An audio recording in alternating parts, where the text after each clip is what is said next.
હવે આ કાર્યક્રમના ચરમસીમારૂપ જે વ્યક્તિત્વને સાંભળવાના છીએ એવું વ્યક્તિત્વ એટલે જેને મળવાથી આપણા જીવનની અંદર અથવા આપણા વિચારોની અંદર પરિવર્તન આવી જાય એવા વિક્રમસિંહ પરમાર સાહેબ, જેમણે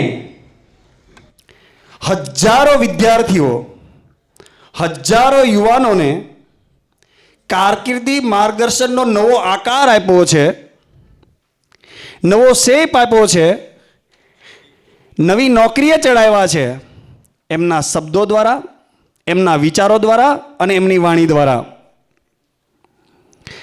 શિક્ષણ અને સમાજની અસ્મિતાની વાત આવે ત્યારે હંમેશા પોતે અગ્રીમ સ્થાને રહેલા છે. જીઆરસીની સ્થાપના એમના વિચારોનું મૂળ પરિણામ છે. આવો વિક્રમસિંહ પરમાર સાહેબને વિનંતી કરીએ કે પોતાના વ્યક્તિત્વ દ્વારા, પોતાના વિચારો દ્વારા, પોતાની વાણી દ્વારા આપ સૌને માર્ગદર્શન પૂરું પાડે, મોટિવેશન પૂરું પાડે. વિક્રમસિંહ પરમાર સાહેબ, આપણે સૌ તાળીઓથી વધાવતા રહીશું. સાહેબને જેટલો સમય લેવો હોય એટલો સમયની પાબંદી નથી રાખતા, એટલે આપ સર્વે વિદ્યાર્થી મિત્રોને આપ સૌ વિક્રમસિંહ પરમાર સાહેબ આપણને માર્ગદર્શન પૂરું પાડશે. આ તકે સર્વને નમ્ર વિનંતી કરું છું કે જે કોઈ ના મોબાઈલ રિંગિંગ્સ મોડમાં હોય તે સાયલેન્ટ મોડમાં મૂકવા માટે નમ્ર અરજ કરું છું. ઘણા સમયથી બેઠા છે, પાછળ કદાચ સરસ મજાની નિંદ્રા પણ લેતા હશે અને ખરી ખબર તો એના પાડોશીને હોય. એમ હમણાં જ મેં એક ભાઈને કીધું, મેં કીધું કોઈના વ્યક્તિ વિશે અથવા વ્યક્તિત્વ વિશે જાણવું હોય તો પેલા પાડોશીને મળાય. તમારે ભાઈ દિલીપસિંહ કીધું પાડોશીને મળો, એમ તો સાચી ખબર પડે કે માણસ કોણ છે, કેવો છે, શું છે. એમ 200 કિલોમીટરથી ઇન્સ્ટાની અંદર કે કોઈ પણ નાની મોટી સોશિયલ મીડિયા ઉપર જોવાથી ન ખબર પડે કે આ માણસ કેવો છે. એમ કારણ કે આજકાલ અંચળો ઓઢીને ફરવા વાળાનો એટલો બધો રાફડો ફાટ્યો છે કે ઓરિજિનલ ગોતવું પડે છે. બધું બનાવટી થઈ ગયું. હમણાં એક ટાંક સાહેબ મને કહેતા હતા, મને કે વિક્રમસિંહ બધું બનાવટી થઈ ગયું. મને કે નેતાય બનાવટી થઈ ગયા. નેતા બનાવટી, અમારા કે નેતાય બનાવટી. ખબર જ ન પડે તમને કે આ અસલી કોણ નેતા છે, નકલી કોણ નેતા. એમ સ્વીટ બનાવટી થઈ ગયું, બધું જગત આખું બનાવટી થઈ ગયું. કે સાહેબ સાચું શું રહ્યું? એમ ત્યારે એને એમ કીધું કે જગતની અંદર રાજપૂતાઈ તત્વ જે છે ને એ સત્ય અને સાચું રહ્યું, પણ જેને જાળવી રાખ્યું છે એની વાત છે. હો સાહેબ, જેને માર્કેટની અંદર રમતું મૂક્યું છે રૂપિયાના 3 તોલાના ભાવનું, એના માટેની વાત નથી. એમ ગજાનંદ ભૂત ગણાદિ સવેતમ કપિત જંબુ ફલચારો ભક્ષણમ ઉમાશ્યુતમ શોક વિનાશકારકમ નમામિ વિઘ્નેશ્વર પાદપંકજમ. એવા ગણપતિ દાદાના ચરણોમાં વંદન. નમો આદિ અનાદિ તુહી માં ભવાની, તુહી જોગ માયા તુહી બાકબાની. એવી માં ભવાનીના ચરણોમાં વંદન. આજનો આ રૂડો વિદ્યાર્થીના કારકિર્દીને માર્ગદર્શનને લગતો. સાહેબ, સમાજની અંદર કાર્યક્રમો ઘણા બધા પ્રકારના થતા હોય, એમાં જ્યારે યુવાધન માટે, યુવા પેઢીના ભવિષ્યને ધ્યાને રાખી અને કોઈ પણ કાર્યક્રમનું આયોજન થાય, એવો કાર્યક્રમનું આયોજન કરનાર સુરતનો યુવા રાજપૂત સમાજ એટલે કે પ્રગતિ મંડળ અને મારો જીઆરસીનો પરિવાર, એના તમામ મિત્રોના ચરણોમાં વંદન કરું છું. આજના આ પ્રસંગે અહીંયા ઉપસ્થિત ઘણા બધા અધિકારી મિત્રો છે, મારા નાના ભાઈઓ છે, અમુક વિદ્યાર્થીઓ છે, એવા અધિકારી મિત્રો. આ હરોળની અંદર ઘણા બધા વડીલો બેઠા છે, એવા રાજપૂત સમાજના જ્ઞાની પ્રબુદ્ધ વડીલો, એવા વડીલોના ચરણોમાં વંદન.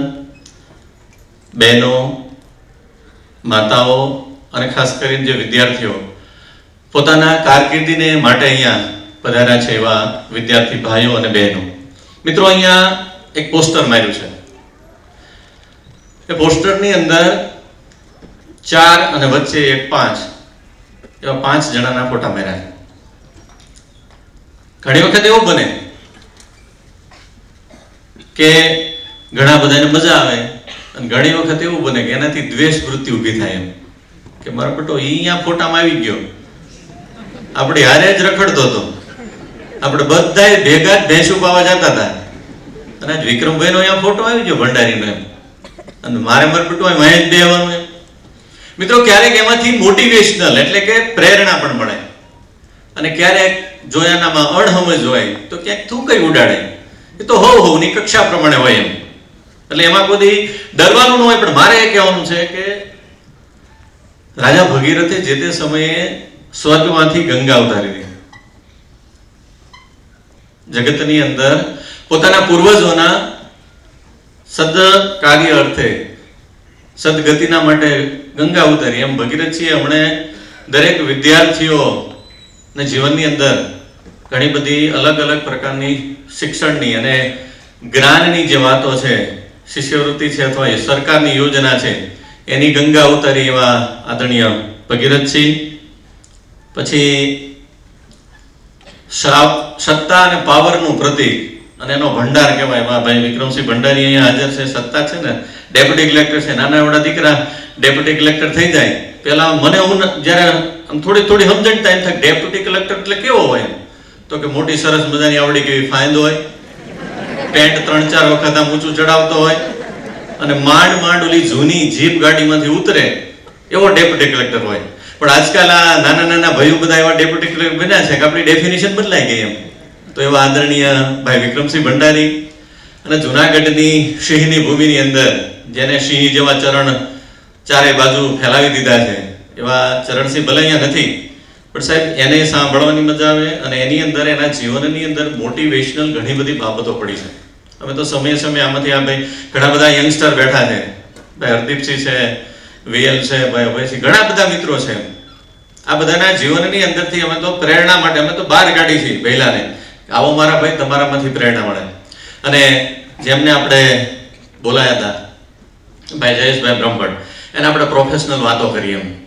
મિત્રો આ લાગણી અને પ્રેમનો મંચ છે, જેટલી મને મજા આવશે એટલી વાતો કરીશ અને મને મજા નહીં આવે, તમને એમ લાગે કે મૂકો લપ તો હાથ ઊંચો કરજો, આપણે લપ મૂકી દઈશું એમ, બરોબર. મજા લેવા માટે જ આપણે અહીંયા ભેગા થયા છે. મિત્રો પહેલો જ પ્રશ્ન જીવનની અંદર એવો થાય, અહીંયા 3 શબ્દો મેં જોયા એમ. એક આપ્યું છે મોટિવેશન, બીજું કારકિર્દી અને ત્રીજું એજ્યુકેશન. આ 3નો સમન્વય છે. મોટિવેશન એટલે શું એમ? What is motivation? તો ઘણી વખત તમે ભણતા ત્યારે હિસ્ટ્રીની અંદર ઇતિહાસ ભણાવવામાં આવતો, હું ખુદ ઇતિહાસ ભણાવતો એમ. તો ઇતિહાસની અંદર આપણને એવું પૂછવામાં આવતું, હું જ બાળકોને પૂછતો કે બેટા હિસ્ટ્રી શા માટે ભણાવવી પડે? Why should we study history? What is the reason of to teach the history? શા માટે ઇતિહાસ ભણવો પડે? ત્યારે એની અંદરથી જવાબ મળતો કે આપણો જે ઇતિહાસ જે છે આપણા પૂર્વજોનો, આપણે શું હતા, રાજપૂત સમાજ શું હતો, ક્ષત્રિય સમાજ કેવો હતો, એની અંદરથી એનું ત્યાગ વૃત્તિ કેવી હતી, એની બલિદાનની ભાવના કેવી હતી, એમાં ખમીરાત કેવી હતી, એની ખુમારી કેવી હતી, એના સદગુણો કેવા હતા, આ બધાય જે બાબતો હતી એ સારી બાબતોને યાદ કરી અને આપણા જીવનની અંદર એને ઉતારવા માટેની પ્રેરણા મળે એટલે હિસ્ટ્રી આપણે ભણવી જોઈએ. પહેલું આવું એક હું ડેફિનેશન કહેતો. અને બીજું જે એવું કહેતો કે બેટા ભૂતકાળની અંદર રાજપૂત સમાજે જે ભૂલો કરી છે અને એના પરિણામો આપણે જે માઠા ભોગવ્યા છે, તો ઇતિહાસ આપણને એ પણ શીખવે છે કે ભૂતકાળમાં કરેલી ભૂલોનું પુનરાવર્તન નહીં કરો, એટલા માટે પણ આપણે હિસ્ટ્રી ભણવો જોઈએ છે. તો મોટિવેશનલ કાર્યક્રમ એટલા માટે છે કે આમાંથી બેઠેલા ઘણા બધાએ કંઈક નાની મોટી ભૂલો કરી છે ભણવા માટે, અને પછી આ વન વે સ્ટ્રીટ છે સાહેબ, કારકિર્દીની એક માર્ગી રસ્તો છે. આ વન વે માં ઘૂસી ગયા, પાછું વળવાનો કઈ રસ્તો નથી રહેતો બાળકને. એટલા માટે મોટિવેટ કરવાના છે કે આ વ્યક્તિએ આ કર્યું હતું, બેટા આ રસ્તો છે, એ રસ્તે જવાય, બીજી વ્યક્તિએ આ કર્યું હતું, એના માટે આ રસ્તે જવાય. ઘણા બધા આપણે બધા છીએ, બાળકને જન્મ થાય અને થોડુંક મોટું થાય ને એટલે મમ્મીને અને પપ્પાને તો ઠીક છે બિચારો, કારણ કે એ તો આર્થિક ઉપજનમાં આખો દી દોડા દોડ કરતો હોય, પણ મમ્મીને આખી સોસાયટીની અંદર ફરીને આંટો મારી અને ચારે બાજુ દેખાવ કરવાનો એવો આમ ચસ્કો લાગ્યો હોય કે મારા દીકરાને ક્યારે જલ્દીથી હું કેજી ની અંદર મૂકી આવું એમ, અથવા તો જે કંઈ સિનિયર ને નાના નાના બધા કિન્ડર ગાર્ડન ને બધું કે છે જે એમાં ક્યારે મૂકી આવું જલ્દી. સાહેબ, બાળકને પ્રેમ અને લાગણી અને હૂંફ દેવાની જ્યારે સમય હોય છે ને, ત્યારે આપણે આપણા બાળકોને જેને કઈ જાતની લાગણી ને પ્રેમ નથી, જે પ્રોફેશનલ માણસો છે એના ખોળાની અંદર થામી આવીએ છીએ આપણે. શું કામ? સોસાયટીમાં રોપ પાડવો છે કે મેં મારા દીકરાને 2 વર્ષની ઉંમરે ભણવા મૂકી દીધું એમ. એ બાળકને તમારા હૃદયની અંદર, તમારા અંતરની અંદર જે કંઈ પીડ્યું છે ને એને સિંચવાનું છે. આવું કેટલા કરીએ છીએ આપણે? આપણે આ કારકિર્દી અહીંથી ધ્યાન દેવાનું છે. કારકિર્દી એટલે આઈટીઆઈ કર્યું, પોલિટેકનિક કર્યું, ફલાણું કર્યું, ઢોકળું કર્યું નથી એમ. રાજપૂતનો દીકરો ઘોડિયાની અંદરથી પોતાના જીવનની સાચી રાજપૂતાઈ શીખે ને, ઈ કારકિર્દી રાજપૂતાઈ તરીકેની બનાવે ને એના સંસ્કાર શિક્ષણની વાત છે ને એનું નામ કારકિર્દી માર્ગદર્શન છે. આવું કેટલાય કર્યું મને કહો બહુ ઓછા એમ. આજકાલ માય ખૂણામાં બેઠી બેઠી વોટ્સએપમાં મંડાણી છે. બાપુજીને તો બચારાને નવું નીકળ્યું કે સ્નેટ ચેપ એમ કે તરત મોબાઈલ એમાંથી ડિલીટ થઈ જાય. મેં હમણાં વિયલથી પૂછ્યું મેં કીધું સ્નેટ ચેપ છે તો એમાં કેમ તમે આ પાછું ડાઉનલોડ કર્યું? કે 20 મિનિટે ડિલીટ થઈ જાય. મને આની કોઈ ક્યાંય મળતું જ નથી કે આના કોઈ ડેટા કઢાવે તો મળે ને. પણ મેં કીધું એવું શું કામ વાપરવું પડે કે આના ડેટા કઢાવે ન મળે? એવું વાપરો કે જગત આમું પડ્યું રહે. એવા કેટલા એમ આમાંથી જ નવરા નથી આવતા. સોશિયલ મીડિયામાંથી આપણે ફ્રી નથી થતા. આપણા બાળકને કારકિર્દીનું માર્ગદર્શન ક્યારે આપવાના? આપણે નથી આપી શકતા. બાળકને શીખવાડો હું ક્ષત્રિયનો દીકરો છું, હું દીકરી છું, મારે રાજપૂત તરીકે કેવું રહેવું પડે, કેવા સંસ્કારો લેવા પડે. હમણાં વાતો થઈ કે વર્કિંગ વુમનની એમ. આ દરેક એવું ઈચ્છે છે મારી દીકરી છે ને એટલી બધી આગળ જાય, અધિકારી બને, વર્કિંગ વુમન બને એમ. દરેક દીકરીને પૂછશો તો તરત કે મારે આ બનવું છે, મારે આ બનવું. સાહેબ, આજકાલ ક્યાંય એવું જોવા મળે છે કે કોઈ દીકરી એમ કહે છે કે મારે ગ્રહસ્થી થવું છે, મારે ગૃહિણી થવું છે? એવું કેટલી દીકરી કહે છે મને કહેવાનું? દીકરીનો જન્મ થયો, આજ આપણે આ બધાને ખબર છે કે પુરુષ છે કે સ્ત્રી છે. આ જગતની અંદર જે નિર્માણ થયું છે એનું શેના માટે નિર્માણ થયું છે? તો સ્ત્રી છે તો કોમળતા છે, મૃદુતા છે, લાવણ્ય છે, સુંદરતા છે. સાહેબ, એની સુંદરતામાં રહે ને તો સારી લાગે, એના લાવણ્યની અંદર એ મધુર દેખાય. સાહેબ, નદી ખળખળ ખળખળ વહેતી હોય ને તો 2 કાંઠાની વચ્ચે હારી લાગે. નદી કિનારો તોડે ને તેથી હારી ન લાગે. આજ દીકરી છે તો એને ગૃહિણી બનાવવાની છે, દીકરી છે તો એને સંસ્કારનું ઘરમાં સિંચન કરવા માટેનું આપણે પ્રયત્ન કરાવવાના છે. એના બદલે આપણે તો એને પીએસઆઈ બનાવી છે, આપણે તો એને એથ્લેટિક્સના ખેલાડી બનાવી છે. સાહેબ, દીકરીને ગુમાવી રહ્યા છે. અને ગૃહિણી બનાવવા માટેની જો કોઈ યુનિવર્સિટી હોય ને તો સાહેબ સંયુક્ત કુટુંબ છે ને એ યુનિવર્સિટી છે. સંયુક્ત કુટુંબ સિવાય આખો દિવસ ન થશે. આજકાલ આપણે બધા વિભક્ત કુટુંબ થઈ ગયા. આપણે 6 મહિનાની અંદર નવા મેરેજ થાય ને ત્યાં તો આપણને ગલગલિયા થવા મળે. મમ્મી તમારા આવા છે, તમારા પપ્પાનો સ્વભાવ આવો છે, મને નથી ગમતું, ઉધરસ જ નકરી ખાખા કરે. એટલે બાપ તારો બાપુજી ગામડાની અંદર ગમાણમાં પડ્યો ઉધરસ ખાઈને ગુજરી ગયો, ટીબી થયો, જીથરી નહોતો પગ્યો, એનું તું વિચારતી નથી. અને આજે તારા નવા ઘરે આવીને તું 3 દિવસ મેં આ બધું ચાલુ કરી દીધું. સાહેબ, આ કારકિર્દી માર્ગદર્શન કહેવાનું છે. નકરું જરૂરી નથી આઈટીઆઈ ની વાતો કરવી. આ કોણ કહે છે? આવું કોઈ કહેવા વાળું ખરું એમ? આનો ક્યાંક અભાવ થવા માંડ્યો છે. એટલે સમાજની અંદર વિકૃતિનો પ્રભાવ વધ્યો છે. આજ કેટલા ઘર છે કે શાંતિથી સામે બેસી અને સાંજના સમયે રામાયણ કે મહાભારત કે ભગવદ્ ગીતાની વાતો થતી છે? કો મને આનો કેટલા ઘર હશે? બહુ ઓછા. સાંજ પડશે, વાળું કર્યું ન કર્યું, જેમાં ન જેમાં ભાગશે બહાર. ઘણા બધા તો પાણીનો કોગળો પાનના ગલ્લે જઈને કરશે અને ત્યાં જઈને કહે છે બનાવી 2 મસાલા. અને હમણાં તો મેં એવું જોયું કે મસાલા ઘસવા માટેના તમને કહું ભગીરથજી ઓલા કંઈક પ્લાસ્ટિકના નિવાન મળે, આમ નામ ઘસે છે, આમ નામ. વિચાર કરો તમે, કેટલી હદ કહેવાય છે. આ માર્ગદર્શન કોણ આપશે એમ રાજપૂત સમાજને? આજ બાળકને એક કાચો પોચો પાંડવ હોય અને પાંડવને ઘડી અને તૈયાર કરી અને દ્રોણાચાર્યના જે ગુરુકુળની અંદર અને સર્વશ્રેષ્ઠ ધનુર્ધર બનાવે એવો અર્જુન કોણ બનાવશે? કો બનાવવાનું? એ અર્જુન બનાવવાનું નામ છે શિક્ષણ અને એનું નામ છે કારકિર્દી. આપણે આ નથી કરી શકતા. આપણે તો દેખાદેખીની અંદર પડી ગયા છે ચારે બાજુ. બાળક નાનું થયું, હાલતું થયું, તરત કે મારે તો ઇંગ્લિશ મીડિયમમાં જ મૂકવાનું. ભાઈ વાત કરી ઇંગ્લિશ મીડિયમના આટલા પાસ થયા, ગુજરાતીના આટલા પાસ થયા. Medium is not matter. તમારી અંદર જો સ્કિલ છે, તમારી અંદર તાકાત છે, તો કોઈ પણ મીડિયમની અંદર ગામડાની ધૂળી નિશાળ કે જેની અંદર પોપટ અને મોરની થેલી લઈને અમે નિશાળે જતા હતા, લાંબા લાંબા નાકા થઈ ગયા હોય સાહેબ એના, અને નાકામાં હાથ ભરાઈને હમણતા ઘરે આવતા હતા, તો એ અમારે હારના આજ ક્યાંય ના ક્યાંય બધા અધિકારી થઈને બેઠા છે. કોઈ ઢાકામાં બેઠો છે, કોઈ બીજી જગ્યાએ બેઠો છે. એ ધૂળી નિશાળે જ ભીડ્યા છે. અંદર સ્કિલ જોઈ, અંદર તાકાત જોઈ. આપણે તો બધાને મીડિયમ ઇંગ્લિશમાં જ ભણાવું છે. કારકિર્દી તો બેટા ઇંગ્લિશમાં ભણ. માને એક અંગ્રેજીનો આલ્ફાબેટિકલ આવડતો ન હોય, ત્રીજી ને ચોથી લખાવો ને તો 18 ભૂલ નીકળે. કેટલે નીકળે? 18. અને તોય માનવા ન દે પાછા. બાપુજી પાસે માનવાય ન દે, આમ જ હોય એમ, બરોબર. અને પપ્પા સામે આંખ્યું કાઢે કે તો આમ જ લખે, તમે લખો જોઈ. ઓલા બિચારાને હાવ ન ખબર પડતી હોય. આ હકીકત છે, ખોટું હોય તો કહેજો મને. મિત્રો, એક સરસ મજાનો શેર છે કે અહીંયા ઊભો છે કાફલો, અહીંયા ઊભો છે કાફલો, આ તરફ નદી છે ને આ તરફ રણ છે. કાફલો એવી જગ્યાએ આવીને ઊભો છે કે એક બાજુ જવું હોય ને તો નદી તરફ જઈ શકાય છે ને એક બાજુ રણ તરફ જઈ શકાય છે. આ કાફલાને દોરી સંચાર કોણ કરશે? એ મા બાપ કરી શકે. અને મા બાપ અપેક્ષાઓના બોજની નીચે દીકરાઓને અને દીકરીઓને એટલું બધું ટોર્ચર કરે છે કે બાળક બચારું છેવટે એક સમય એવો આવે કે ક્વિટ કરી દે. આજે આત્મહત્યાના ઘણા બધા કિસ્સા થાય.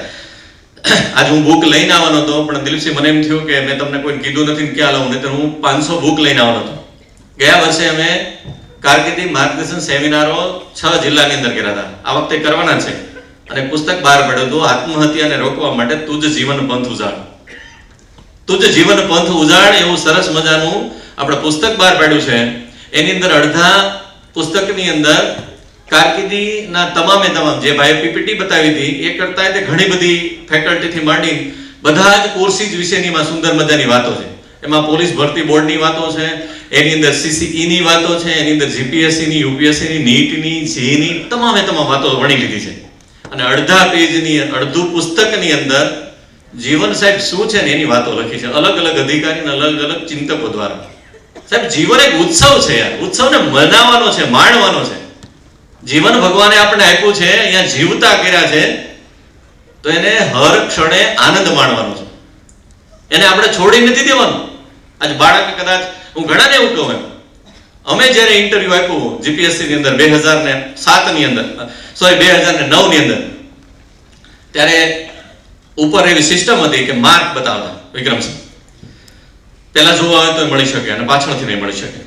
અમે કીધું આપણે પહેલા નથી જોવા, પહેલા આપણે ઇન્ટરવ્યુ આપી દો જેથી કરીને અસર ન કરે. વધારે સારા માર્ક્સ હોય તો ફોર્મમાં આવી જાય અને ઓછા હોય તો ડિપ્રેશન આવે. અને આપણે જોવા નથી, ન જોયા, બહાર આવીને જોયા તો 550 માર્ક હતા. 550 એવા હતા જે ડિફેન્ડેબલ હતા.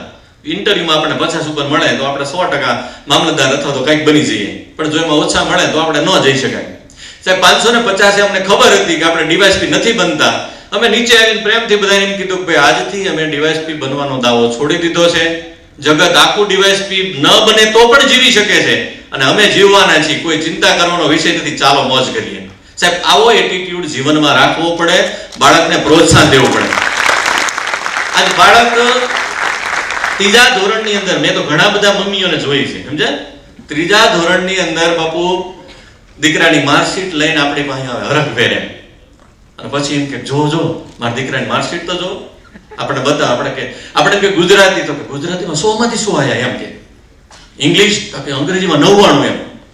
સાહેબ એટલા બધા હરખ અને આમ આજુબાજુમાં ફૂલાતા હોય કે એની કલ્પના ન થાય. આપણને એમ થાય કે શું આ બધું, એમ શું માર્ક જે છે એ જ કોઈના જીવનની સફળતાની પારાશીસી છે? માર્કશીટ છે એનાથી જ જીવી શકાય છે? અરે સાહેબ 90% વાળા છે ને એના મેળ નથી પડ્યા અને એ બિચારા જીરાની અંદર રાતદી મથે છે. અને 45% વાળા છે ને સાહેબ આઈએસ કલેક્ટર થઈને ક્યાંય પહોંચ્યા છે. શા માટે આવું? એમ બાળક 90 લાવ્યું તોય આનંદ મનાવો, બાળક 50 લાવ્યું, અરે મારો દીકરો હાવદડો 50 લાવ્યો, વેરી ગુડ. આવું કેટલા બાપા બોલી શકે? નથી બોલી શકતા સાહેબ. શું કામ? પાડોશીનો છોકરો છે ને 80 લઈને આવ્યો છે એટલે મારા દીકરાના 75 ની ડાઉન થઈ ગઈ. દેખાદેખીની અંદર બાળકોના જીવ ગુમાવતા નહીં, મારતા નહીં, ધ્યાન રાખજો. આ તમે આડકતરી રીતે હત્યા કરી રહ્યા છો. હું તો દરેક વાલીને કહું છું કે જે ઘરની અંદર સંતાનને આ પગલું ભરવું પડે ને એના મા બાપ માટે મોટામાં મોટી નાલેસી કહેવાય. કારણ કે પોતાના સંતાનને ઓળખી નથી શક્યા, પોતાના સંતાનને સાંત્વના નથી આપ્યા. હમણાં મારા એક મિત્ર ક્લાસ 1 ઓફિસર નોકરીના સ્ટ્રેસના લીધે આત્મહત્યા કરી. સાહેબ 46 વર્ષની ઉંમરે. આપણને આમ જીવ પડે. અમે મિત્રો એવું કીધું કે આપણી જ આમાં ભૂલ છે. શું આપણે આને આશ્વાસન ન આપી શક્યા? આનો બોજ હતો એ આપણે ન હળવો કરી શકે તેમ આપણે ધ્યાન નથી દીધું ને એટલે આપણો મિત્ર ગયો છે. સાહેબ આવી જવાબદારી નૈતિક કોણ લે? કહો હાલો મને. કેટલા ઘરના વાલીઓ લેશે? નથી કોઈ લેતું. અને બધાને દરેકને પોતાનું બાળક, પાડોશીનો દીકરો એન્જિનિયર બન્યો તો મારો દીકરો એન્જિનિયર બનવો જ પડે. સાહેબ એવું ન હોઈ શકે. હમણાં ભાઈએ દેખાડ્યું ને કે હાથી અને માછલીની હરીફાઈ આપણે કરીએ છીએ. જંગલની અંદર સ્પર્ધા કરવામાં આવી હાથીની અને માછલીની. હાથીને બિચારાને પાણીની અંદર આપણે બધા સમજીએ કે માછલી પહેલો નંબર આવી એટલે હાથીને તો નિષ્ફળ જાહેર કર્યો. ઘરે બચારો રોતો રોતો આવ્યો એટલે મમ્મી તો તરત બેઠી જ હતી, અહીંયા બહાર ઓટે જ રાહ જોઈને બેઠી હતી કે આવો છું ને તેવો છું, ડફોળ જેવો આટલા સમયથી ખવડાવી મોટો કર્યો છે. એક માછલી નો હરાવી એક તું એમ જા સાલા ઘરમાં કરતો નહીં, આજથી તને નથી આપવાનું, કઈ નથી. બચારાને ખકડાઈ નાખ્યો. તો બીજા પાછા એકાદા હશે ને પડખેથી આવ્યા એમ કે બેન શા માટે એને ખીજા છે? કામ કરીને સ્વિમિંગના ક્લાસમાં મોકલને કે આ મમ્મીઓ છે સાહેબ. ખોટું હોય તો કહેજો મને, હો 2 ધડક મને કહેજો, મને ગમશે. આ મમ્મી છે સાહેબ. કે એમ કર બેન આને સ્વિમિંગના ક્લાસમાં જોઈન્ટ કરાવી દે કે જેથી કરીને ફરીવાર જે આવતી સાલ કોમ્પિટિશન થાય ને તો એની અંદર એનો નંબર આવે. પેલા હાથીને તો કહી દીધું કે કાલથી સ્વિમિંગમાં જવાનું. મમ્મીએ જે નક્કી કરી નાખ્યું, ફી ભરી દીધી. બોલો હાથી બચારો ભણી ગણીને આવે જંગલમાંથી, હેરાન થતો થતો અને પરાણે પાછા સ્વિમિંગ કોસ્ટ્યુમ લઈને મોકલે કે જાઓ. એટલે ઓલો ઉપડે એમ. 6 મહિના સુધી આવું ચાલ્યું. કોમ્પિટિશન આવી. ફરીવાર માછલી હાથીની કોમ્પિટિશન થઈ. એની અંદર જે કઈ બધી બાબતો કરવામાં આવી પણ આ વખતે સરકારની પોલિસી ભગીરથી બદલાણી. એટલે હરીફાઈ જે હતી ને એની અંદર હરીફાઈમાં બીજા પ્રાણીઓને લીધા અને બધાને એવું કહેવામાં આવ્યું કે આ વખતે પાણીની અંદર નથી કરવાનું, પણ આ વખતે આપણે જંગલની અંદર દોડ કરાવવાની છે અને એની અંદર જે જીતી જાય ને એને ઇનામ મળશે. હવે ઓલો હાથી સતત 6 મહિનાથી એકલી નકરી પ્રેક્ટિસ સ્વિમિંગની કરતો હતો. બિચારો દોડવાની પ્રેક્ટિસ ભૂલી ગયો અને કઠણાઈ એની એ આવી કે દોડની સ્પર્ધામાં ફેલ થયો. કેમ સાહેબ આપણા બાળકોને આવું નથી કરતા ને? જેમાં જે ટેલેન્ટ હોય ને સાહેબ, સચિન તેંડુલકરને જો એની મમ્મીએ દુરાગ્રહ રાખી અને ડોક્ટર બનાવ્યો હોત, એના માટેના પ્રયત્નો કર્યા હોત, ડોનેશન દીધું હોત તો સાહેબ એ હોમિયોપેથી પણ ન થઈ શકે અને વિશ્વને એક સારો બેટ્સમેન ન મળે. લતા મંગેશકર સાહેબ એના સુંદર મજાના કંઠને જે ગીતો હતા આજની તારીખમાં આપણે યાદ કરીએ છીએ. એના મા બાપે જો એને દોરી ન હોત, એને યોગ્ય રસ્તો ન આપ્યો, ગાવા ન દીધા હોત તો શું થાત સાહેબ? તો જગતને એક આવા સ્વર સામ્રાજ્ઞી ન બને.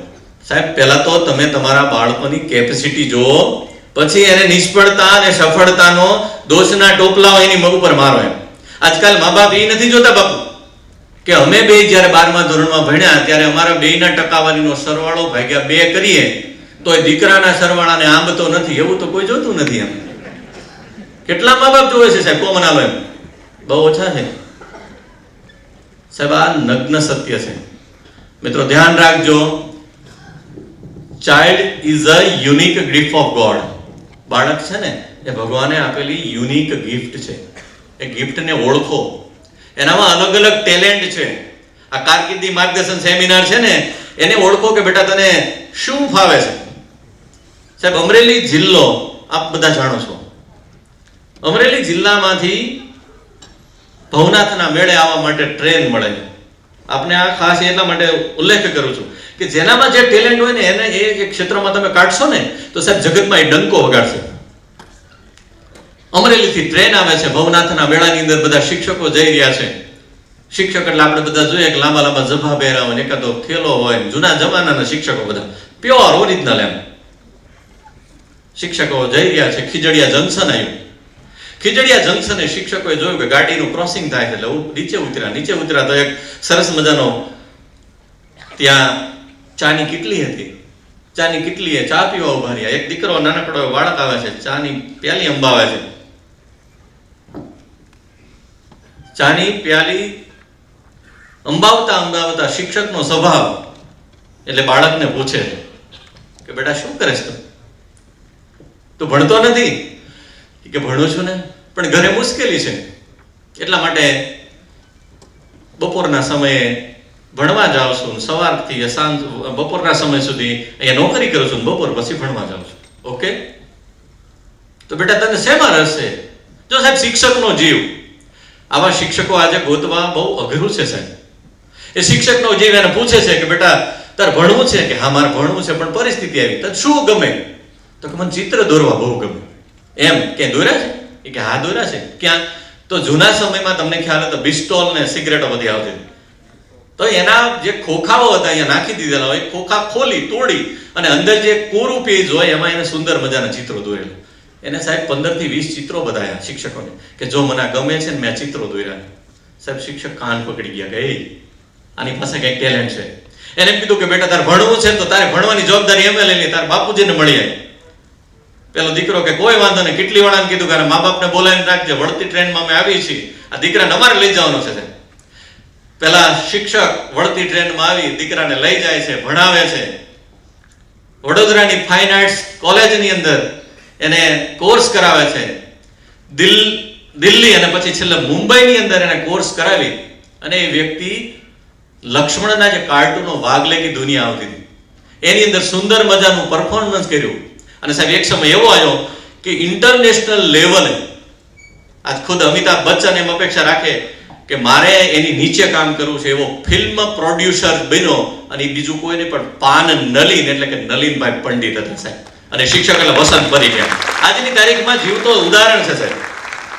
જો એ શિક્ષક એ પાન નલીનને અત્યારે ફ્રાન્સની અંદર મોટું નામ છે સાહેબ, એને જો બહાર ન કાઢે, એ પેલા ખોખાની ઉપર જે હતા એના ચિત્રો, એ ચિત્રોનું ધ્યાનમાં ન લે તો સાહેબ આ જગતને પાન નલીન ન મળે.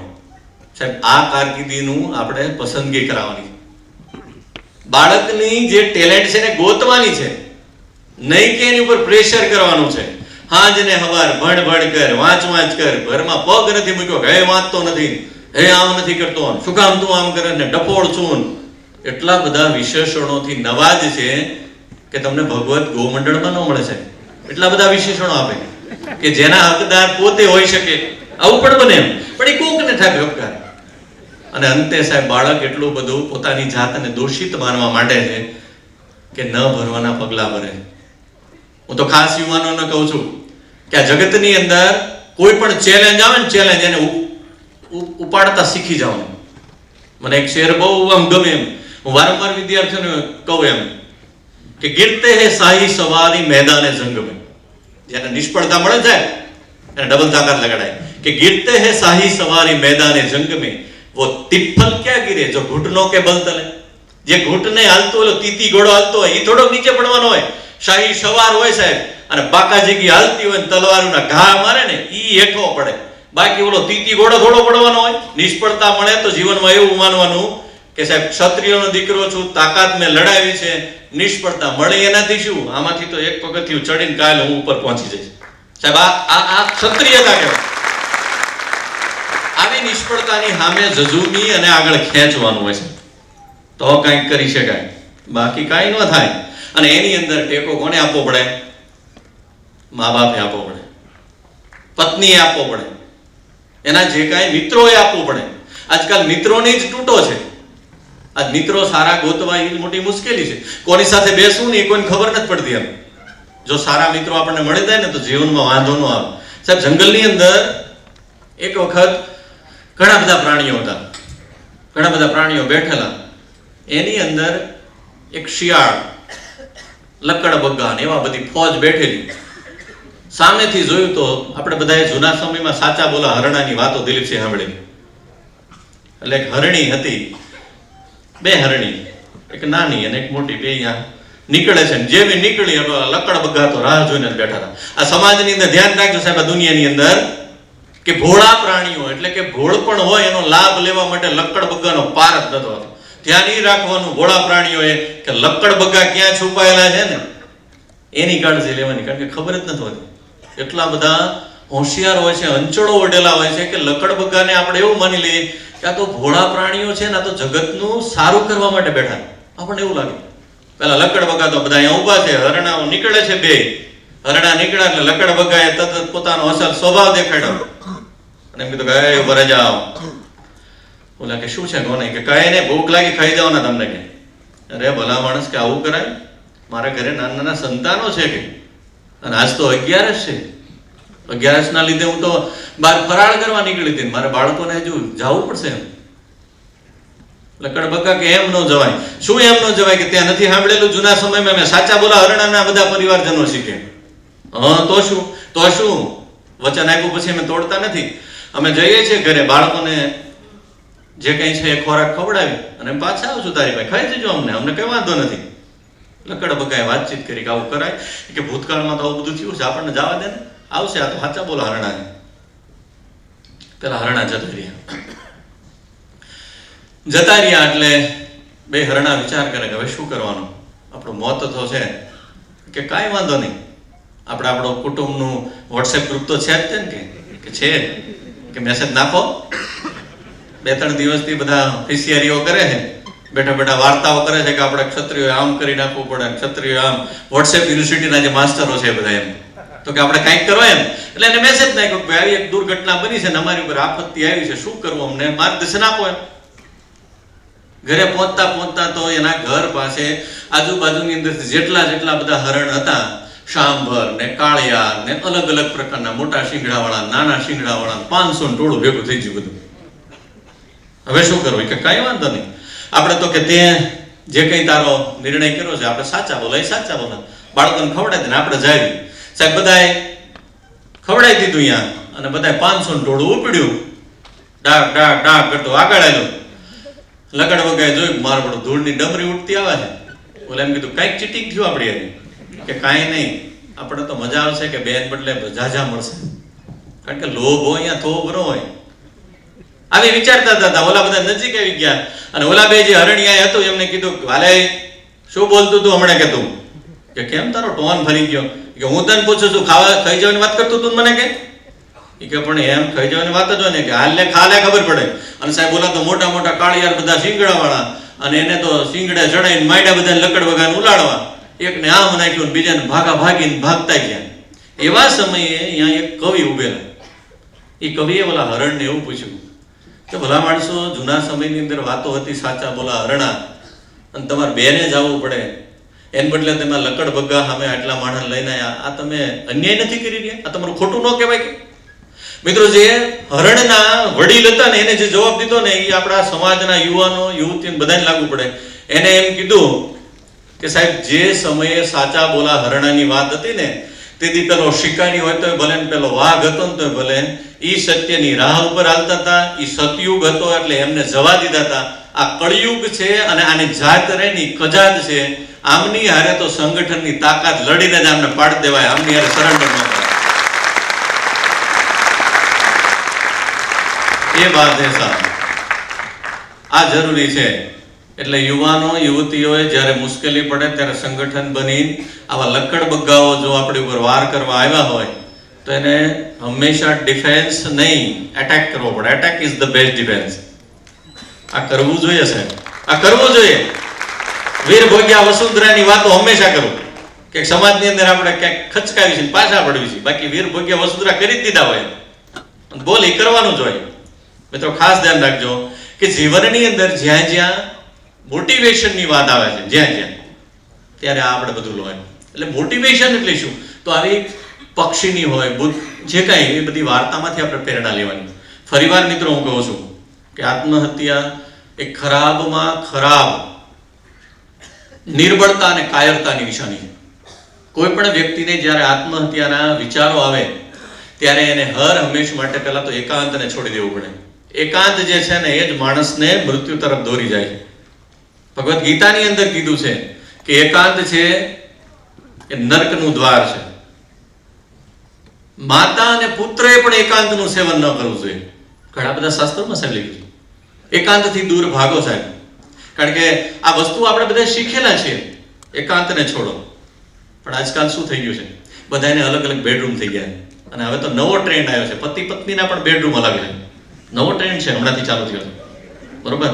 એના સરસ મજાના લેખો આવે છે, જાણે બધાને કેમ ઇન્સ્પિરેશન આપવાની હોય, પ્રેરણા આપવાની, મોટિવેટ કરવાના હોય કે ભાઈ આ રીતે હોય, આમાં આ રીતે અલગ રહેવાય. કારણ કે કોઈ કંઈક મારા પત્નીને બહુ નસકોરા બોલાવે છે એટલે મને પસંદ નથી.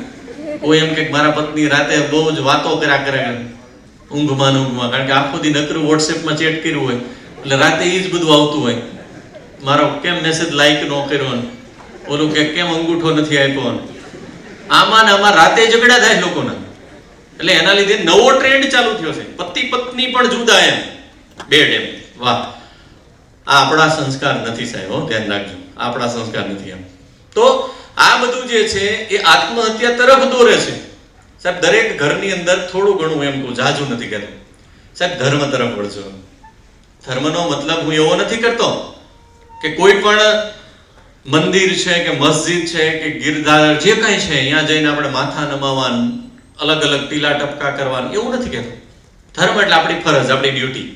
સ્ત્રીનો ધર્મ છે કે ઘરને જોડી રાખવું, ઘરને સારી રીતે ચલાવવું. પુરુષનો ધર્મ છે કે પાલન પોષણ કરવું. વિદ્યાર્થીનો ધર્મ છે કે સારી રીતે ભણવું, એને બીજી કઈ બાબતો પર ધ્યાન ન દેવું. વડીલોનો ધર્મ છે કે ઘરની અંદર કઈ નાના મોટા કંકાસ હોય, કચિયા હોય તો એનો શાસ્ત્રોક્ત રીતે એનો ઉકેલ લાવવો. આ વડીલોનો ધર્મ છે સાહેબ. આ બધા ધર્મને બજાવવા પડશે અને ધર્મની સાથે અધ્યાત્મ પડશે. અધ્યાત્મ એટલે ભગવદ્ ગીતા, રામાયણ. સાહેબ આ જગતની અંદર હું તો એમ કહું છું કે વિશ્વની અંદર જો કોઈ મહાકાવ્ય હોય ને અને સારામાં સારો મોટો ધર્મ ગ્રંથ હોય તો મહાભારત છે. જે માણસ એક વખત મહાભારતને વાંચી લે ને એને જીવનની અંદર કોઈ મુશ્કેલી ન પડે, જીવનની અંદર મુશ્કેલી ન પડે. એક વખતની વાત છે કે સિકંદર, આપ બધાએ સિકંદરનું નામ સાંભળ્યું છે. સિકંદર એક સુંદર મજાની સોનાની પેટી મગાવી, હીરા માણેક જોડેલી, અને એને રાજ દરબારની અંદર બધાને પૂછવા માંડ્યું કે મિત્રો આ સોનાની પેટી છે એમાં મારે શું મૂકવું જોઈએ. એટલે દરેક વ્યક્તિ અલગ અલગ કહે છે. કોઈ એમ કહે છે કે આપણો શસ્ત્રગાર છે એની ચાવીઓ આમાં રાખવી પડે, કોઈ એમ કહે છે કે અગત્યના દસ્તાવેજો છે એને આમાં રાખવા પડે, કોઈ એમ કે કેટલાકના રાજ્યો ઉપર ચડાઈ કરીને એ લોકોને નીચા પાડાના જે આપણે બધા લખાણ લીધા છે ને એ લખાણો રાખવા પડે. આવું બધાએ બધું કહી દીધું. સિકંદર કહે છે કે એ બાદ હજમ નહીં ભાઈ. ત્યારે ખૂણાની અંદર એક વૃદ્ધ કે જેને આપણે પ્રબુદ્ધ કહી, સાહેબ આજકાલ ક્યાં એવા વડીલો મળે છે કે જેની અંદર જ્ઞાન હોય ને આપણને શાંતિથી બેસાડીને સરસ મજાની રામાયણની, મહાભારતની કે જીવન ઉપયોગી વાર્તા કરે.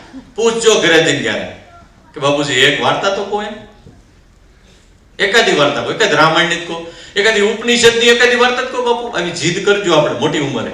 અત્યારે આમાં 35 વડાના છે ને એ પૂછજો. બાપુજીને કશોય ખબર નહીં હોય. તકલીફ ત્યાં છે કે કુવામાં નથી સાહેબ, અવાડમ ક્યાંથી આવે.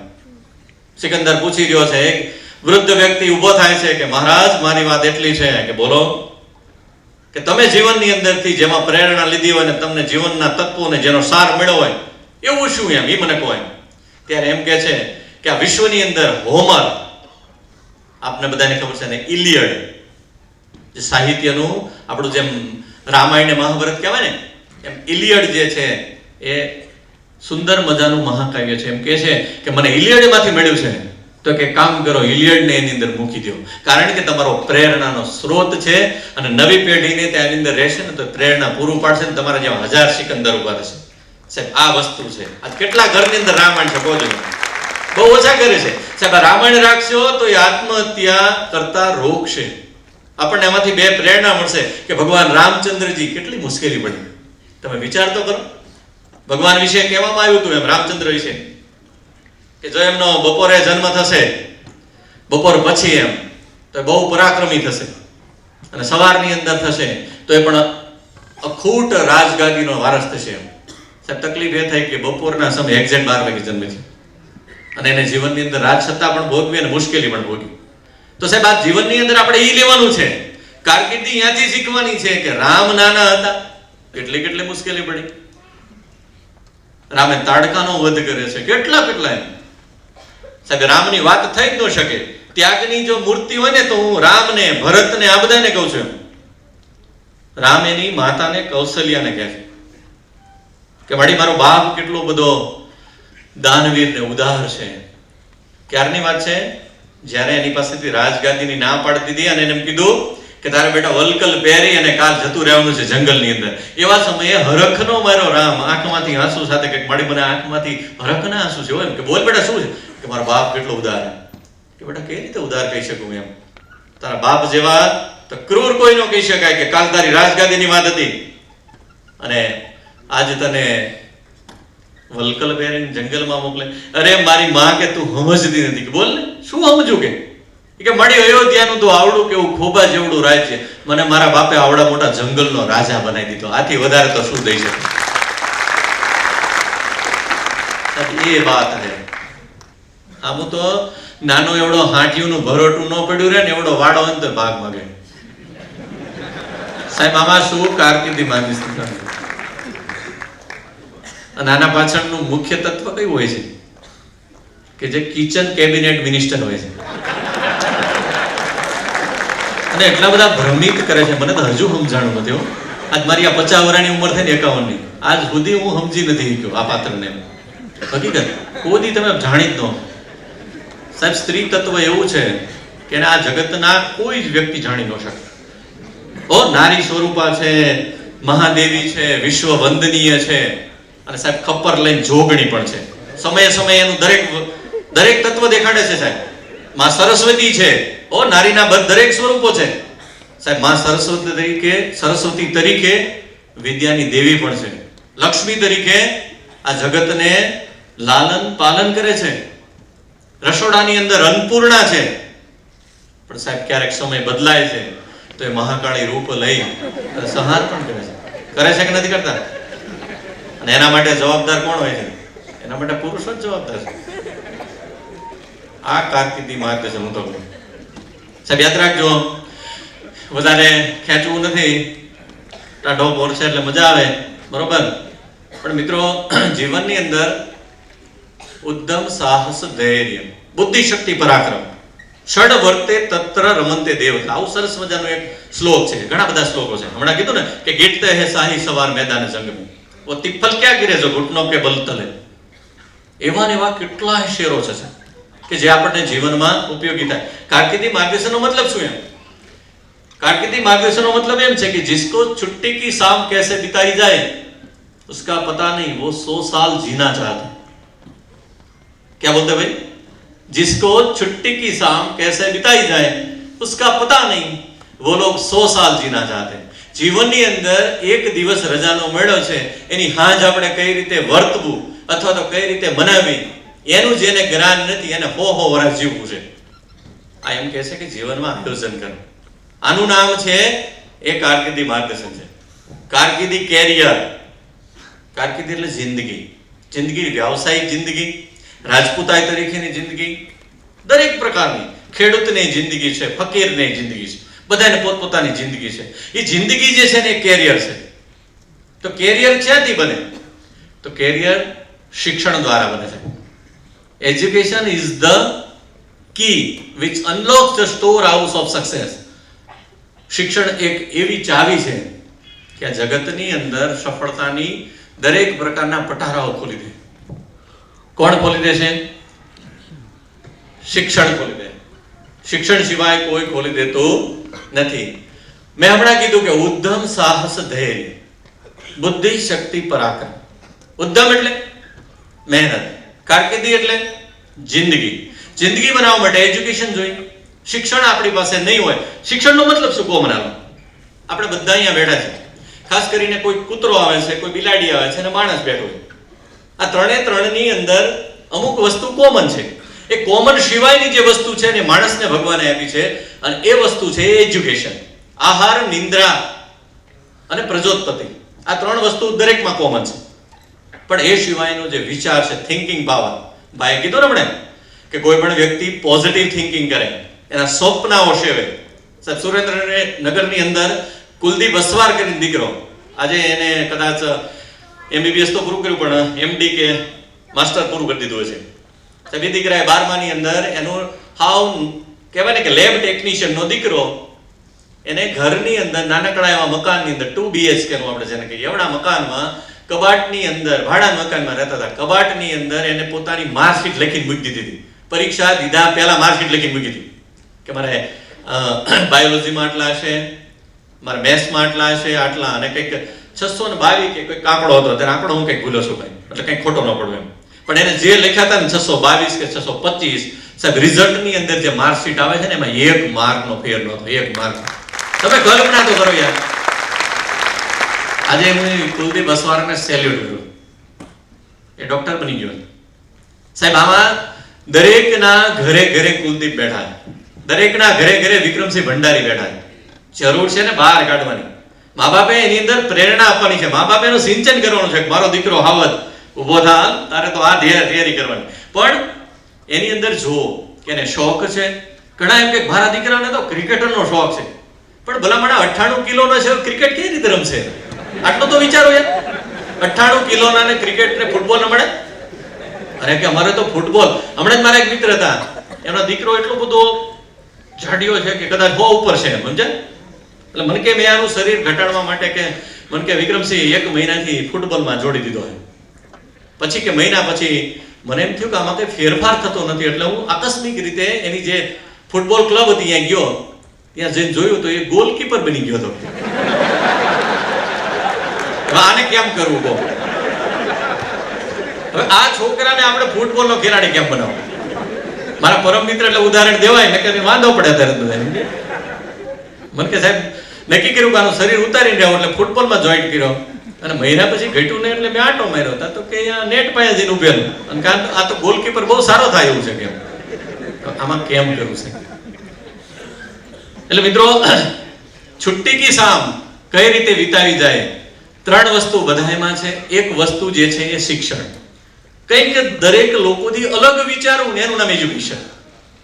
આજ હું વિચારું છું, મારાથી થોડું કોઈક વિચારે એનું નામ એજ્યુકેશન. ઘરના સરસ મજાનું આપણે ગામડાની અંદર ચૂલો હોય, ચૂલાની ઉપર આપણે સગડી મૂકેલી હોય, ઓલે શું કહેતા હતા પેલા જમાના પાણી ગરમ કરવા માટેની,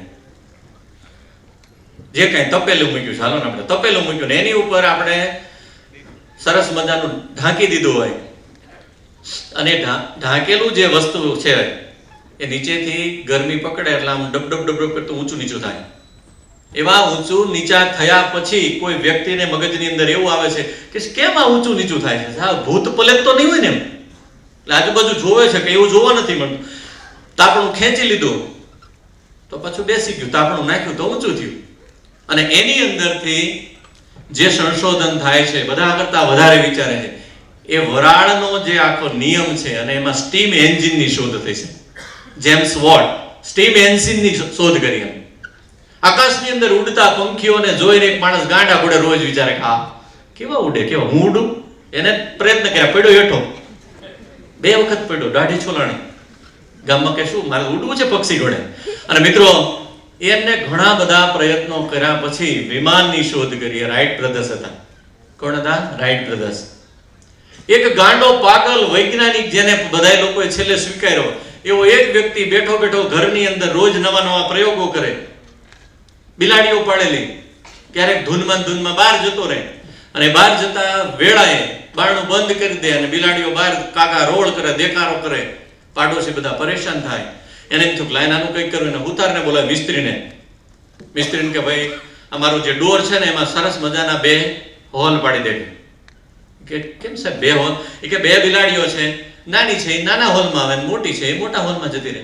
બોલો મિસ્ત્રી કે ડોબા મોટો હોલ પાડવી તો 2 માંથી નીકળી જ જાય, મોટી જાય નાની જાય. એમાં 2 હોલ ન પાડવા પડે, મોટું હોલ એમાં નાની હોલ નીકળી જ જાય. જેને આવી ખબર નહોતી પડતી એને ખૂબ વિચારી અને સફરજન નીચે પડ્યું અને એનો નિયમ શોધ્યો. એ કોણ હતું? ન્યૂટન હતું. ગુરુત્વાકર્ષણનો નિયમ શોધ્યો છે. સાહેબ, અહીંયા પણ ઘણા આપણા સંતાનો એવા બેઠા છે, કેટલાય છે કે જે આવું કંઈક વધારે વિચારતા છે. થિંકિંગ મોર એમ. શિક્ષણ આ છે સાહેબ. એજ્યુકેશન દરેક બાળકોને આપો સાહેબ. એને વાંચતા કરો, વિચારતા કરો, એને નવા વિચારો આપો સાહેબ, બેસાડી. એને તમે પોપટ ઘોડે ગોખાવરાવો નહીં.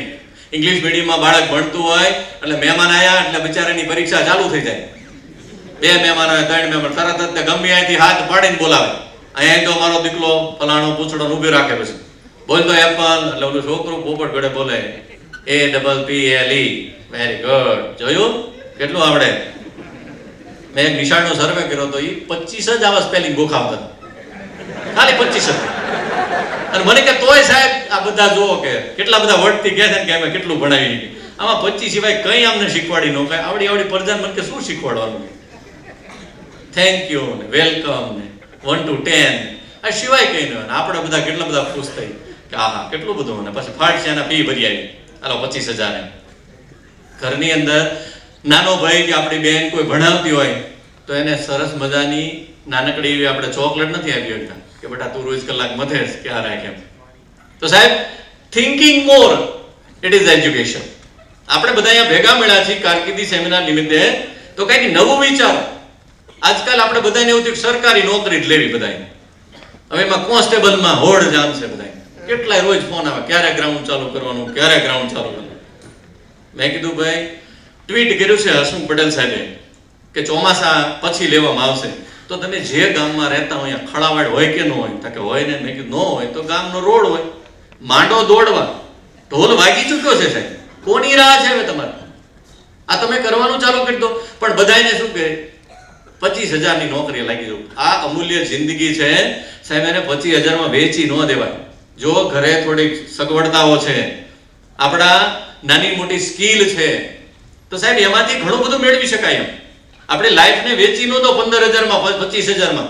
દીકરીઓને કોન્સ્ટેબલ બનાવવાની શું જરૂર છે કો બનાવો એમ? શું એટલા બધા આપણે કાયર અથવા તો નમાલા છીએ કે આપણે દીકરીને 15 કે 25,000માં કોન્સ્ટેબલમાં નોકરી કરવા મોકલવી પડે? મેં તો હમણાં એક ભાઈને જ કીધું હતું, મેં કીધું જે પુરુષમાં રળવાનો વેત ન હોય એની સ્ત્રીને આવી હાવ ક્ષુલ્લક નોકરીઓ કરાવે. ક્લાસ 1 2 દીકરી થાય મને ગમે, પણ હાવ એકદમ એમ કહી શકાય કે એવી નોકરીઓ દીકરીઓને કરાવવાની શું જરૂર કોને? તો સાહેબ હું તો યુવાનોને કહું છું કે તમારી અંદર ટેલેન્ટ છે, કોઈક મિકેનિકલ એન્જિનિયરિંગ કરે. આપણે તકલીફ એ છે કે વિજયસિંહ પીસી ની અંદર એક કોન્સ્ટેબલ પીસી માં કોમ્પિટિશન કરવી છે, સીપી માં કોમ્પિટિશન કરવી. આઈપીએસ નું એટલે કે યુપીએસસી નું ફોર્મ ભરશે, અને જો ગુજરાત સરકારની કોન્સ્ટેબલની જાહેરાત હોય એનું ફોર્મ ભરવાનું, રાખવાનું, લડી જ લેવાનું ગમે યાર. એટલે આ ગાંડાઓ તમે એક ધ્યેય તો નક્કી કરો કે મારે આટલું જ કરવાનું, આટલું નથી કરવાનું. બાકી તો એવા કેટલાય પ્રોજેક્ટ છે. હમણાં સાહેબ કહેતા હતા ને કે આમ પૈસા મળે નામ પૈસા. સાહેબ મેં હમણાં એક મજાકમાં કીધું હતું અને સાચું છે, એક પાડી પ્રોજેક્ટ છે. કયો પ્રોજેક્ટ? પાડી પ્રોજેક્ટ. આપણે બધાને જમીન તો છે જ ને, આપણે બંને બાજુથી 15 પાડી નાની નાની હોય વરાયની, એવી 20,000ની એક મળતી જ હોય, એને લઈ આવવાની. આપણે જ તે ખટકો રાખીને એક વરા સુધી ચારવા જવાનું, સમયે સમયે નીણ કરવાની.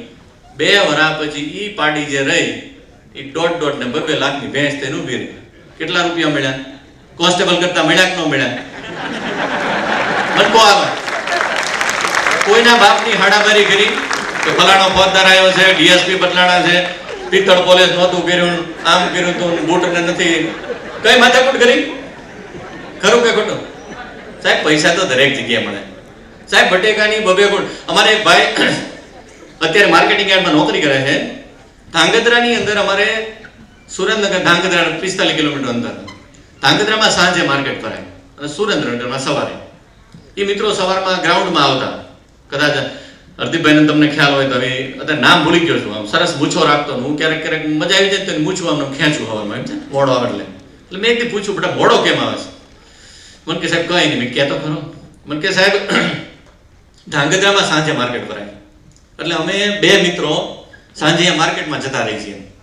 અને મરચાનો ભાવ ધારો કે અમને એવું ખ્યાલ આવે, અમે સુરેન્દ્રનગરમાં હવારમાં સર્વે કરી લીધો હોય કે આજ મરચાના 20 રૂપિયાનો ભાવ પડ્યો, તો કે અમે સાંજે ધાંગધ્રા જઈએ, અહીંયા ખબર પડે કે આ 10 જ રૂપિયા ધાંગધ્રા છે, તો અમે આખો છકડો ભરી અને તમામે તમામ મરચા ખરીદી લઈ છીએ. અને એ છકડામાં હવારમાં સુરેન્દ્રનગર લાવવાના અને હવારમાં 20 રૂપિયાના ભાવમાં વેચી દેવાના. એટલે મને કે અમને એક દિવસના 3,000 રૂપિયા મળે છે. તમે કલ્પના કરો એમ. જે દોડવા વાળો દીકરો છે, મેં કીધું રોકાણ, મને કે સાહેબ કોથળા એ જ રોકાણ છે, બીજું કઈ રોકાણ નહીં. ત્યાં એક દિના ઉધાર મળે ના, કે બપોરે પૈસા આપણને આપી દે, આટલું રોકાણ. સાહેબ પૈસો ક્યાંથી નથી મળતો કો મને આવે? જેની પાસે સિટી એરિયા છે, પૈસો તો સાહેબ ગૌણ છે યાર, પણ ઇજ્જતથી તમને કહું જીવવું અને ઇજ્જતથી પૈસો લેવો ને, એ ક્ષત્રિય છે, ક્ષાત્રવટ છે, એ રાજપૂતાય છે. બાકી તો પૈસા 1000 જગ્યાએ મળે. 5 પેલી પાણીપુરી વાળાને પકડો તમે, ભૈયાજીને લાવીને રાખો, એક લારીનું રોકાણ કરી દો, માલ મસાલો આપણે આપી દેવાનો, હાજે અલગ અલગ 5 જગ્યાએ મૈધરપુરામાં પીઆઈ આપણા જ હોય, 5 ખૂણા પકડાઈને બેઠ દો. આજે લાવો 1000 રોજના 5 મળ્યા, 1.5 લાખ રૂપિયાની કમાણી થાય, કઈ કરવાનું ખરું? આ કારકિર્દી માર્ગદર્શન નથી થાય? કહો મને હાલો, આ નથી કરાતું. યાદ રાખજો મિત્રો, ફરીવાર કહું છું કે education is the key which unlocks the storehouse of success. Wright brothers બનાવે છે, આપણને મહાન બનાવે છે. થિંકિંગ મોર, વધારે આપણને બનાવવાનું. શિક્ષણ શું શીખવાડે સાહેબ? એક સમયે મેસોપોટેમિયા નો રાજા હતો. એ રાજા સુંદર મજાનો ઘોડો, એ ઘોડાને લઈને ઊભો છે. જે ઘોડા ઉપર બેસવા જાય એટલે ઘોડો એટલો બધો તોફાની કે ગમે આવે ને પછાડી દે. રાજા ઇનામ જાહેર કર્યું કે જે વ્યક્તિ આ ઘોડાની ઉપર સવારી કરશે એને હું 1000 દિનાર આપીશ. 1000 દિનાર. હડકંપ મચી ગયો. 1000 દિનારની વાત આવી. બધાએ પ્રયત્ન કર્યા પણ ઘણા બધાએ હાથ પગ તોડીને પાછા આવ્યા. એક દિવસનો સમય છે, 9:30-10 નો ટાઈમ છે. એક યુવાન રાજકુમાર આવે છે, આવીને કે છે આ ઘોડાને હું પલાણી છે. પેલા એની આજુબાજુના બધા કહે છે કે રહેવા દે ભાઈ, કેટલાય હાથ પગ તોડે. નહીં, એ મેં કरूंगा. The best is yet to come. ધ્યાન રાખજો મિત્રો, બધાએ દરેકે આ વિચારવાનું છે. દરેક પોતાના સંતાનને કહેવાનું છે કે બેટા the best is yet to come. હજુ તારામાં શ્રેષ્ઠ તત્વ આવવાનું બાકી છે. તું કાલ આ મેળવી શકીશ. આવો પ્રાણ પૂરો છે તેમ. દરેકને કહો મારો દીકરો આઈપીએસ. યસ બેટા આવી જા. પણ આપણો આવું નથી કરતા. પેલો આવ્યો, એને જોયું, એ બધાને કહે છે કે તમે એક બાજુ હટી જાઓ, ચાલો. રાજાને કે રાજા સાહેબ તમે જતા રહો. રાજા કે એવું કેમ? કે જતા રહો, ઘોડા મારે પલાણો. ઘોડા પલાણાની વાત છે બીજી કે ઘોડાની. ચલે જાઓ ઇધર સે કે જતા રહ્યા. ઓલા તો ફાટ કરતો ચોકડો નાખી હાડીમ કરતો ઉપર ચડી અને ફેટાયો ઘોડો. ઘોડાને ક્યાંયનો ક્યાંય ફેરવીને પરસેવે રેપ જેપ કરી અને રાજાની સામે લાવીને હેઠો ઉતરીને કે નામદાર લાવો 1000 દિનાર. રાજા આશ્ચર્ય પડી ગયું કે તે કર્યું કઈ રીતે? એ કે મને કે કહેવાની વાત નથી. કે કહેતો ખરો કે આમાં કાંઈ નહોતું. ફક્ત ને ફક્ત ઘોડો જે છે એ સવારની અંદર પશ્ચિમ દિશામાં તમે ઊભો રાખતા હતા એટલે સૂર્યનો પ્રકાશ એની ઉપર આવે, એનો પડછાયો દેખાય. પડછાયાની અંદર કોઈ ચડવા જાય એટલે એ ભડકતો હતો પડછાયાને લીધે અને ઘોડો ભડકીને ભાગતો હતો. મેં ઘોડાનું મોઢું અવળું કરી દીધું, એને પડછાયો ન દેખાણો, હું ચડીને ભાગી ગયો. કે ધીસ ઇઝ એજ્યુકેશન. આ શિક્ષણ છે સાહેબ. આ શિક્ષણ આપણે ક્યાંનું ક્યાં લઈ જાય. અને એને પછી રાજા બનાવવામાં આવ્યો, એ સિકંદર મેસોપોટેમિયાનો. સાહેબ આ છે. આપણે પણ જો યોગ્ય સમયે ઘોડાના મોઢા ચેન્જ કરી શકીએ તો આપણા દીકરાઓ પણ રાજા બની શકે. આપણા દીકરાની અંદર રાજાનું તત્વ બને કે ન બને? બની શકે. પણ આપણે એવું કઈ કરતા નથી.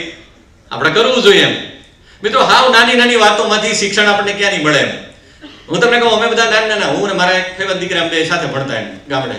અમારા દાદીમાં મંદિરે ગયેલા એટલે અમને એવો શોખ જાગ્યો બે કે રોજ આ દાદીમાની બધું શાક ને એવું બધું સમારે છે. તો આ દાદીમાં આવે ને તો આપણે માં આવે ને ત્યાં કીધું આપણે શાક બે સુધાર નાખ્યું એટલે આપણને એપ્રિશિએટ કરશે કે વાહ મારા દીકરા. અને આપણને કંઈક આપણે થોડી નાની મોટી લાલચ કે કંઈક આપણને આપશે બે એમ. અને પ્રશંસા થાય જુદી, જો દીકરા કેટલા ડાયા શાક સુધાર દે. એટલે અમે બે બેઠા. અમે રોજ જોયેલું કે માડી છે એ સરસ મજાની મોટી તપેલી લઈને અંદર પાણી લઈ અને રોજ બધું સુધારતા. બટેકા હોય, રીંગણા હોય. હવે તેથી કુદરતી એવું થયેલું કે મારા મધર છે એ ભીંડો લાવીને મૂકેલો. સાહેબ અમે બે ભૈરાએ ભીંડાને સરસ મજાના પાણીની અંદર નાખી અને કાપી અને ઢાંકીને મૂકી દીધો પાછો. માડી આયા અડધી કલાક પછી એમને ખોલીને જોયું. અમને બેન બોલાયા કે બેટા શું કર્યું? અમે કીધું કઈ નહીં માં, સારું સરસ કરી દીધું કે જો અમે બે ભીંડો સુધારી. પછી એમને ભીંડાના બહાર કાઢ્યો એમ. તો જાણે મધમાખીનો જે પૂડો હોય ને એ રીતે બધું થઈ જાય કે બેટા કઈ નહીં, હવે ઓલો જૂનો રૂમાલ લઈ લો ને બે બેઠા બેઠા છૂટો પાડો. મિત્રો તે સમયે અમને એ નહોતી ખબર કે બટેકાને ને રીંગણાને ને એને બધાને પાણીમાં નાખીને બોળીને કપાય અથવા તેને સુધારાય, ભીંડા ન સુધારાય. ભીંડો ન સુધારાય એવું જે જ્ઞાન મળે ને એનું નામ શિક્ષણ, એનું નામ એજ્યુકેશન. આ ક્યાંથી મળે? આ એજ્યુકેશન હરતી ફરતી નિશાળો પાસેથી મળે, આપણે નથી મેળવતું. એટલે કહું છું કે ઉદ્દમ સાહસ ધૈર્યમ બુદ્ધિ શક્તિ પરાક્રમ ષડ વર્તે તત્તર રમંતે દેવતા. ભગવાન ત્યાં આપણને સહાય કરે પણ આપણે બધા એને સહાય નથી કરતા. એટલે મિત્રો ખાસ કહું છું કે આપણા સંતાનો જે છે એને એપ્રિશિએટ કરજો. આપણા દરેક બાળકમાં ટેલેન્ટ છે એ બહાર કાઢવાના પ્રયત્ન કરજો. કોકની ચડામણી કે કોકના દેખાદેખીથી નહીં કરતા. આપણા દીકરાની અંદર જે ટેલેન્ટ છે એને જ બહાર કાઢવા માટે યોગ્ય વ્યક્તિને સોંપજો. એમ જૂના સમય ઉદ્યમ સાહસની વાત કરું છું કે ઉદ્યમ એટલે શું? એમ કે એજ્યુકેશનને જે બેઝ સુધી પહોંચાડે, પીક સુધી પહોંચાડે, એનું નામ જે છે ને એ જ મેનેજમેન્ટ અથવા તો એજ્યુકેશન. એ ગામની અંદર એક માણસ નાસીપાસ થઈ ગયો, 2-3 વખત પરીક્ષામાં ફેલ થયો, ઘરેથી પિંજણાના પાર નહીં, અને પછી સાહેબ કપડાનું પોટલું લઈને ઉપડ્યો, કુવા પાસે જઈને કે મરી જવું છે, ગુજરી જવાની તૈયારી છે, આત્મહત્યા. કારણ કે આજ બધા લોકો એવું સમજે છે કે ભાઈ અહીંયા આત્મહત્યા કરી લઈએ એટલે વાત પૂરી થાય. સાહેબ કોણે જોયું કે ઉપર શું થાય છે? પછી આપણે એ તો ખબર નથી. કદાચ એવું બનતું હોય કે આ કરતા એ ખરાબ પરિસ્થિતિ ઉપર હોય તો એવા સીન આવતા હોય કે આત્મહત્યા કરીને આવ્યો છે, નમાલો છે, અને અહીંયા જે બધા બેઠા છે બીજા નમાલાની આખી નાય એ ભેગા થઈને આમને મારતા હોય તો શું ખબર? અને આમને તે તમને કોઈ વાડિયા રોજ પાણી વળાવરાવતા હોય એવું બનતું હોય. બીજું કહું છું, જો હું ફક્ત નાની ક્યાંક આનંદ માટે વાત કરું છું કે સાહેબ હું એવું કહું છું કે માણસ આપણે આજે એવું વિચાર્યું કે હાલો મરી ગયા, કંટાળા છે ભણવાથી ને કંઈ પરિણામ નથી મળતું, હવે ગુજરી ગયા તો આપણે બધા હિન્દુ ધર્મ પ્રમાણે એવું તો માનીએ છીએ ને બાબુ કે બીજો જન્મ થવાનો, બીજો જન્મ લઈશું. હવે બીજો જન્મ લઈશું, કોના ઘરે જન્મ લઈશું ખબર નથી, ને કેવા મમ્મી મળશે એ ખબર નથી. હવે એ મમ્મી અંગ્રેજી મીડિયમના શોખીન હશે અને ફરીથી અંગ્રેજીમાં ડાળશે તો માંડ જે આપણે કોલેજ સુધી પહોંચ્યા હતા એ ફરીથી સાયકલ ચાલુ થઈ કે ન થઈ? માંડ 4 લાઈનની ઓલી નોટમાંથી લખવાનું બધું મુકાયું હતું, એ પાછું ફરીથી નોટ લાવશે કે નહીં લાવે? હવે તો નવું ચાલુ થયું એટલે કેટલાય ક્લાસીસમાં જોઈન કરશે, ડાન્સમાં મોકલશે, પેઇન્ટિંગમાં મોકલશે. છોકરું જાણે મશીન હોય ને એમ હાથ સુધી તબડે રોજ કે નાનકડું મશીન આવ્યું છે, ચાલો એને મૂકો રમતું, ચાવીઓ દઈ દે. કારણ કે એને પાસે રાખવું જ નથી, એની પાસે કઈ નથી એટલે કોકની પાસે મોકલે. જે મા પાસે ભંડાર છે ને સાહેબ સંસ્કારનો, એને કોકના ઘરે નથી મોકલવો પડતું. એ પોતે શિક્ષા આપશે સાહેબ, એ પોતે ભણાવશે, પણ આવું નથી કરતા. તો પેલો છોકરો આત્મહત્યા કરવા માટે જાય છે, કુવાના કાંઠે બેસે છે, પેલી પનિહારીઓ ગામડાની અંદર પાણી ભરવા આવે છે, અને દોરડું જે છે એ દોરડેથી ઢીલે ખેંચતી હોય છે, ધીમે ઢીલ મૂકે, ખેંચે, ઢીલ મૂકે. એ જોવે છે કે કુવાનો કાંઠો છે એ કેવો છે કે જબરજસ્ત કાળમીંડ પથ્થરથી લેવાનો. છતાંય જોયું તો દોરડાના લીટા પડી ગયેલા જોયા. સાહેબ એ માણસને મનમાં સ્પાર્ક થાય છે કે જો કાળમીંડ પથ્થરની ઉપર રોજે રોજ દોરડાઓ ઘસાતા હોય અને જો એને લીટાએ પડી જતા હોય તો હું તો કાળમીંડ નથી, આ મારા હૃદયની અંદર, મારા મગજની અંદર જો મહેનત કરીશ ને તો શિક્ષણના લીટાઓ હંમેશા પડશે અને એક દી હું સફળ થઈશ. એ માણસે પોટલું નાખ્યું ખભે અને મૂકી દોડ, ઘરે જઈને માના પગમાં પડીને કીધું કે એ માં મારી ભૂલ થઈ ગઈ, આજ આવું વિચાર આવ્યું પણ હવે મારે ભણવું છે.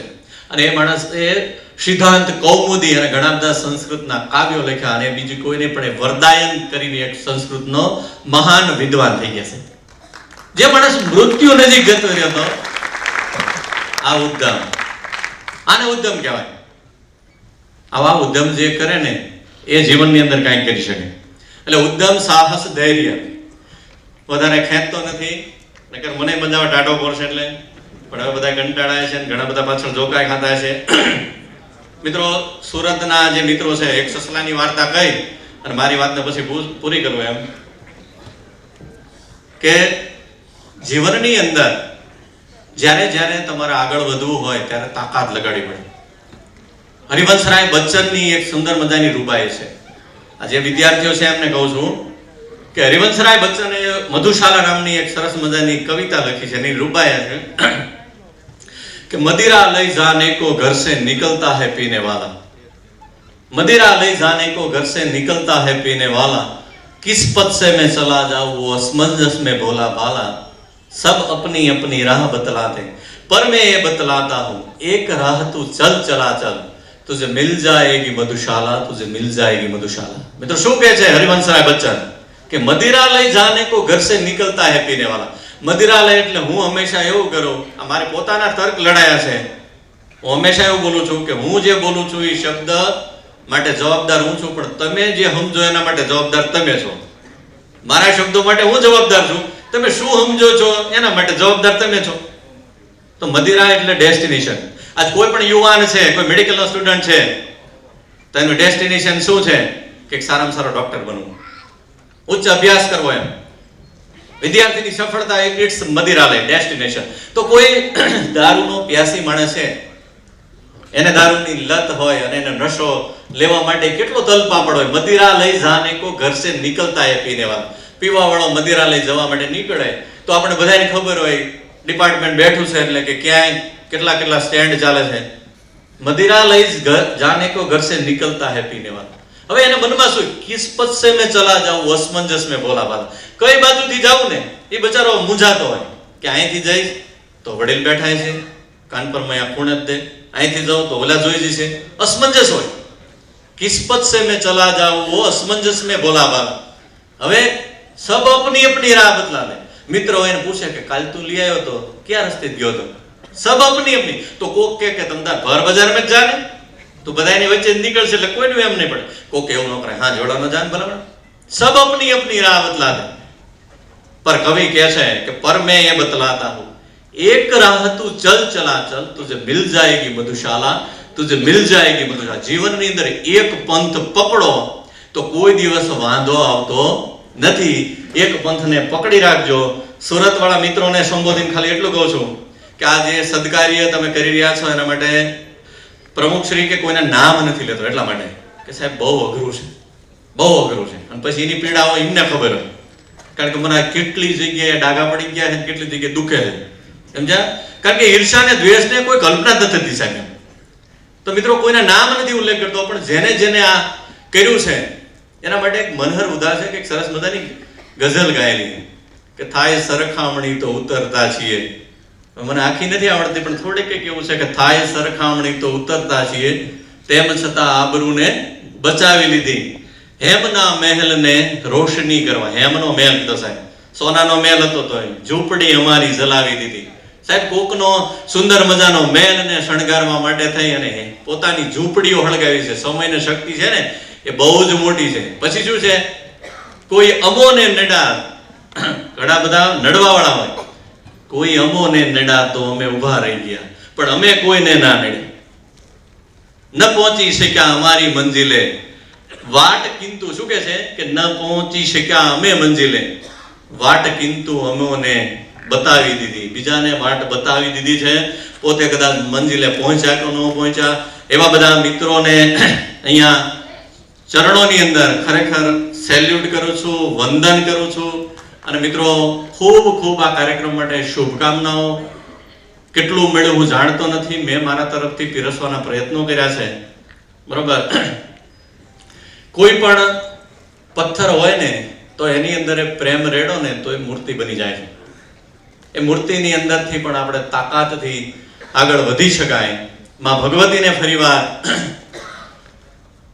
પ્રાર્થના કરું કે રાજપૂત સમાજ બધો બેઠો છે, તમારા નાના નાના જે બાળકો છે એને પોઝિટિવ એટીટ્યુડનું રસપાન કરાવજો, ખૂબ ખૂબ આગળ વધારજો અને એને ખૂબ ખૂબ આગળ લઈ જજો. છેલ્લે એક શેર કરી મારી વાતને પૂરી કરું કે સિતારો કો આંખોं में महफूज करना, सितारों को आंखों में महफूज करना, बहुत दूर तक रात ही रात होगी. જીવનની અંદર ચમકતા તેજને લઈને નીકળજો, કારણ કે અંધકાર દેવા વાળા તો બધે પડ્યા છે. सितारों को आंखों में महफूज करना, बहुत दूर तक रात ही रात होगी. मुसाफिर है हम भी, मुसाफिर हो तुम भी. આપણે બધા આ જીવનમાં જગતમાં એક મુસાફર થયા, ફિર કहीं ન કहीं મુલાકાત હોગી, મુલાકાત હોગી. અસ્તુ કદાચ કાંઈ બોલાઈ ગયું હોય તો એના માટે હૃદયથી સલામ કરીને સોરી કહું છું, પણ મજા આવી એટલે બોલ્યા છીએ. ધર્મેન્દ્રસિંહ મને ગાડીમાં શાંતિથી હોવા દેજો, બરોબર. જય ભવાની. છેલ્લા રાજપૂત સમાજ શિસ્તને વરેલો સમાજ છે, એટલે જ્યાં સુધી અહીંથી વિદાયની વાત ન કરવામાં આવે ત્યાં સુધી એક પણ ઓડિયન્સ આ સભામાંથી ઊભા નહીં થાય એ માટે સૌને નમ્ર અરજ છે. છેલ્લા 1.5 કલાકથી પોતાની મૌલિક વાતો દ્વારા, છેલ્લી 90 મિનિટથી પોતાના અલગ અલગ રિયલ લાઈફ એક્સપિરિયન્સ દ્વારા સાચી સફળતા શું છે, સાચું શિક્ષણ શું છે એની વાતો કરી છે. પારિવારિક એકતા અને સંગઠનની વાતો કરી છે. અને વિદ્યાર્થીઓ માટે fix the goal, think beyond the limit, think more, એવા પ્રકારની બહુ જ મોટિવેશનની વાતો કરી છે. ફરીવાર વિક્રમસિંહ પરમાર સાહેબનો ખૂબ ખૂબ આભાર માનીએ છીએ. આપણે સૌ ઊભા થઈ આપણે એમને આદર વ્યક્ત કરીએ છીએ કે અવારનવાર અમારા સુરત સમાજને આપણે અહીંયા આવી અને અમને ખૂબ ખૂબ પ્રેરણા આપો એ પ્રકારના અરજ કરીએ છીએ. પોતાના સ્થાન ઉપર બેસી જઈશું. હવે કાર્યક્રમના અંત ભાગમાં આભાર વિધિ પછી એક બહુ સ્પેશિયલ ઇવેન્ટ માટે આપણે જવાના છીએ. જ્યાં સુધી અહીંથી વિદાય કહેવામાં ન આવે ત્યાં સુધી ફરીવાર અરજ કરું છું, એક પણ ઓડિયન્સ ઊભું ન થાય. આપણને પણ બહુ જ આનંદ થશે એ પ્રકારની સ્પેશિયલ ઇવેન્ટ છે. આપણે આભાર વિધિમાં જોડાઈએ. વિક્રમસિંહને વિનંતી કરીએ કે આભાર વિધિમાં જોડશે. જય ભવાની, જય જય ભવાની.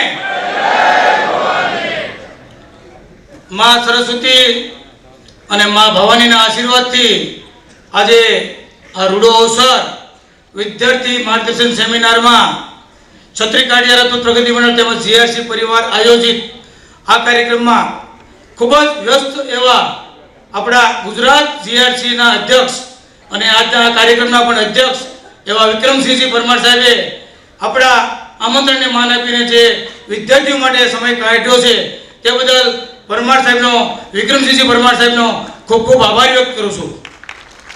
સાથે સાથે વિક્રમસિંહ ભંડારી સાહેબ, આપણે બધા સમજતા હોય કે આ પોસ્ટ ઉપર એમને એક સેકન્ડનો સમય નથી મળતો. પોતાના ફેમિલી જોડે કદાચ ફોનમાં વાત કરવાનો સમય નહીં મળતો હોય, છતાં પણ એને એવું છે કે મારા સમાજના દીકરા હું છું, એના કરતાં પણ કંઈક આગળ પોસ્ટ ઉપર જાય એવા પ્રયાસો થકી જ્યારે આટલો બધો સમયને 4-4 કલાક ટાઈમ આપ્યો હોય તો એવા વિક્રમસિંહ ભંડારી સાહેબનો પણ દિલથી આભાર વ્યક્ત કરું છું. સાથે સાથે ભગીરથસિંહજી પરમાર સાહેબ એ આટલી ઊંચી પોસ્ટ ઉપર હોવા છતાં છેલ્લા 4 દિવસથી અમારી જોડે રાતે 1-2 વાગ્યા સુધી સતત, વિક્રમસિંહ પરમાર સાહેબ તમને જરાક જાણ કરવી પડે કે સતત 4 દિવસ સુધી 1-1 વાગ્યા સુધી અમારે આર્ય પરમાર સાહેબ રહેશે. તો આટલા વ્યસ્ત હોવા છતાં જો સમાજના બાળકો માટે આટલી બધી લાગણી હોય તો આપણે વાલીઓ પણ વિચારવું પડે કે આપણા સમાજના આવા અધિકારીઓ જો આપણા દીકરાઓ માટે આટલો સમય આપતા હોય તો આપણે આપણા દીકરાઓ માટે કેમ સમય ન આપીએ કે. તો આ તકે ભગીરથસિંહ પરમાર સાહેબનો દિલથી આભાર વ્યક્ત કરીએ છીએ. સાથે સાથે જયપાલસિંહ ટાણક તેમજ રાજેન્દ્રસિંહ રાઠોડ આસિસ્ટન્ટ કમિશનર છે, ખૂબ વ્યસ્ત હોવા છતાં સમાજના દીકરાઓ માટે એમને સમય ફાળવીને કાર્યક્રમ આવ્યો તે બદલ આભાર વ્યક્ત કરું છું. તે બદલ અહીંયા ઘણા બધા અધિકારીઓ છે, એક અધિકારીનું સન્માન અહીંયા સ્ટેજ ઉપર થઈ શકે એવા 52 અધિકારીઓ છે, ઘણા બધા પીએસઆઈઓ છે, ખૂબ સારી કામગીરી, ખૂબ સારું ડિટેક્શન લાવે છે. આપણા રાજપૂત સમાજ ગૌરવ લઈએ કે ને એવી કામગીરી તમામ અધિકારીઓ કરે છે. આપણને એક અધિકારીઓનું સન્માન કદાચ 1 કલાક કરીને તોય ઓછું પડે એવા અધિકારીઓ છે. પણ આ કાર્યક્રમ ફક્ત ને ફક્ત વિદ્યાર્થી માર્ગદર્શન માટે હોય તો દરેક અધિકારીઓનું સન્માન ના કરી શક્યા હોય તે બદલ દરેક અધિકારીઓની ક્ષમા માંગુ છું અને આ તકે આવેલા તમામ અધિકારીઓનો ખૂબ ખૂબ આભાર વ્યક્ત કરું છું. સાથે સાથે ક્ષત્રિય રાજપૂત સમાજના આગેવાનો, નાડોદા રાજપૂત સમાજના આગેવાનો આ કાર્યક્રમમાં આટલો સમય આપી શાંતિપૂર્વક શિસ્તબદ્ધ રાજપૂતોને શોભે તેવા શિસ્ત બદલ જે સમય સાથે બેઠા છે તે બધા આગેવાનોનો આભાર વ્યક્ત કરું છું. સાથે સાથે ક્ષત્રિય રાજપૂત પ્રગતિ મંડળ તેમજ જીઆરસી ટીમનો દિલથી આભાર વ્યક્ત કરું છું.